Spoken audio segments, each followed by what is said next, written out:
Well, as you all know, I'm a fan of going off the beaten trail, which is probably why you'll find my ground up bones in a giant pile of bear poop someday.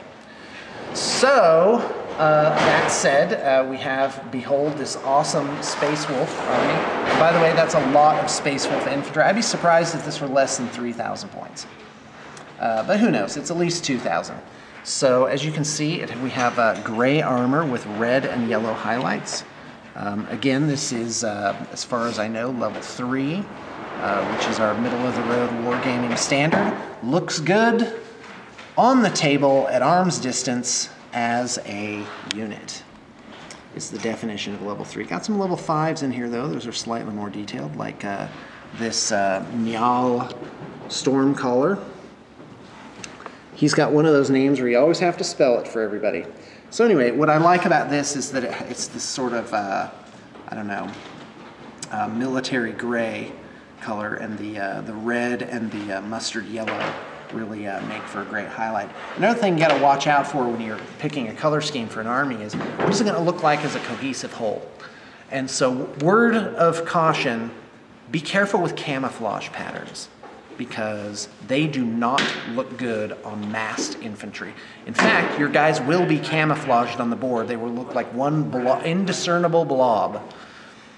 So that's why in 40K and in other games you see very striking, unrealistic color patterns, like the Imperial Fists. You always know when those guys are coming around.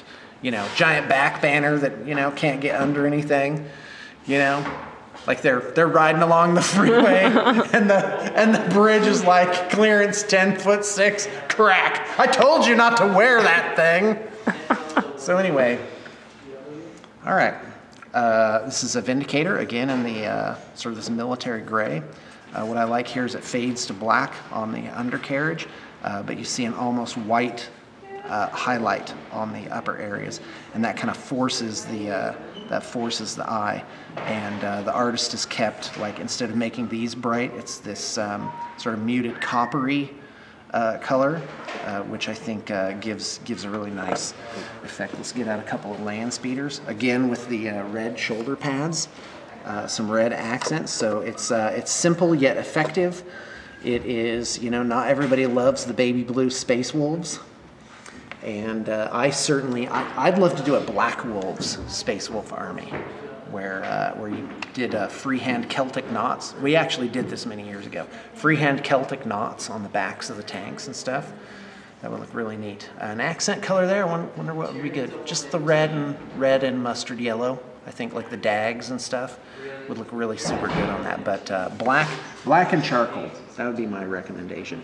Let me just grab a few infantry. By the way, if you're the client looking at this, congratulations, your stuff has been done. We had to make some alterations to the shoulder pads on this one, and so that is finished now. Oh, this is probably like a lone wolf.